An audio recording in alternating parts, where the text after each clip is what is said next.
وعلیکم السلام ورحمۃ اللہ وبرکاتہ۔ جیسا کہ آپ نے سوال کیا کہ مرد کے لیے 4 شادی کرنا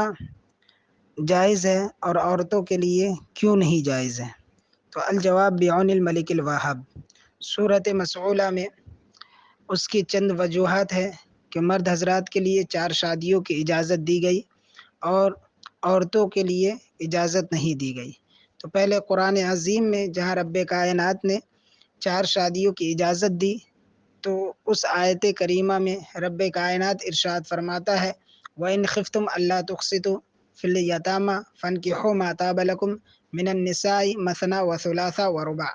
فَإِنْ خِفْتُمْ أَلَّا تَعْدِلُوا فَوَاحِدَةً أَوْ مَا مَلَكَتْ أَيْمَانُكُمْ ذَلِكَ أَدْنَىٰ أَلَّا تَعُولُوا، جس کا ترجمہ یوں ہے کہ اور اگر تم کو اس بات کا خوف ہو کہ تم یتیم لڑکیوں کے بارے میں انصاف نہ کر سکو گے تو ان کے سوا جو عورتیں تم کو پسند ہو 2 یا 3 یا 4 ان سے نکاح کر لو۔ اگر اس بات کا اندیشہ ہو کہ سب عورتوں سے یکساں سلوک نہ کر سکو گے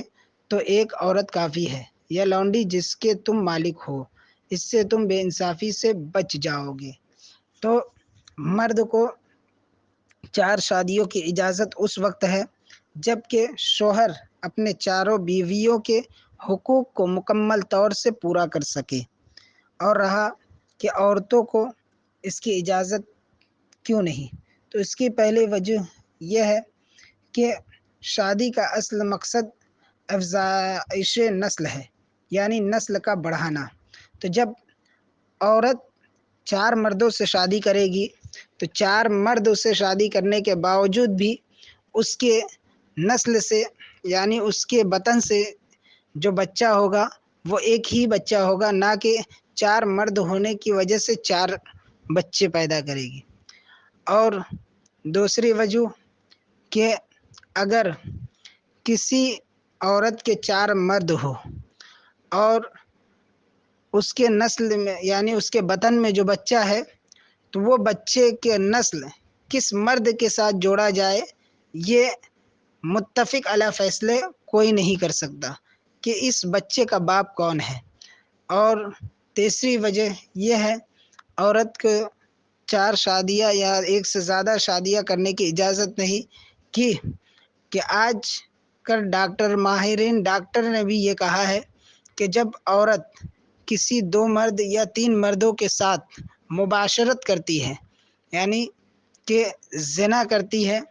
تو اس کے بطن میں جو مرد کا خالص منی داخل ہوتا ہے،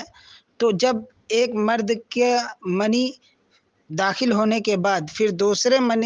مرد کا منی جب داخل ہوتا ہے تو اس کی بنیاد پر عورت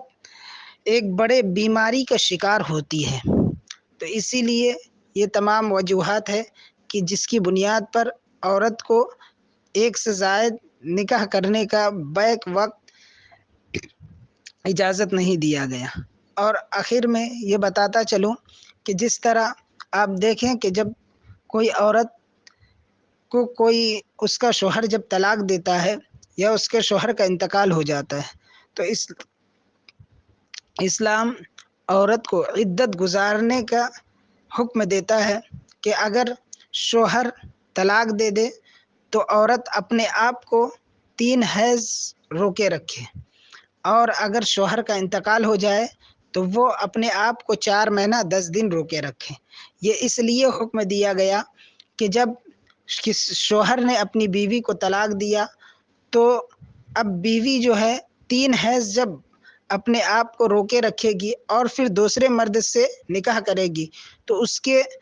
بطن میں جو اس کے شوہر کا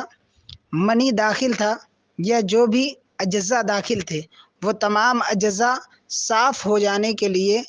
یہ جو عدت کی قید لگائی گئی، عدت کا حکم دیا گیا تاکہ عورت اس بیماری سے محفوظ رہے جس کے متعلق آج ڈاکٹروں نے تحقیق کی۔ اسلام نے اس کے متعلق 1400 سال پہلے ہی عورتوں کو محفوظ کرنے کے لیے یہ حکم لگایا تھا۔ تو مرد حضرات اگر 4 شادیاں کرتے ہیں تو اس کے لیے ہر بیوی کے لیے یعنی اس کی چاروں بیویوں کے لیے جو ان کے بچے ہوں گے تو اس کے باپ کا متعین پتہ ہوگا کہ ہاں اس کے فلاں کا یہ نسل ہے. لیکن اگر عورت جو ہے وہ ایک عورت 4 مردوں سے شادی کرے تو اس بچے کے نہ نسل کا پتہ ہوگا کہ یہ کس کی نسل سے ہے اور کس کا خون ہے. واللہ عالم بالصواب.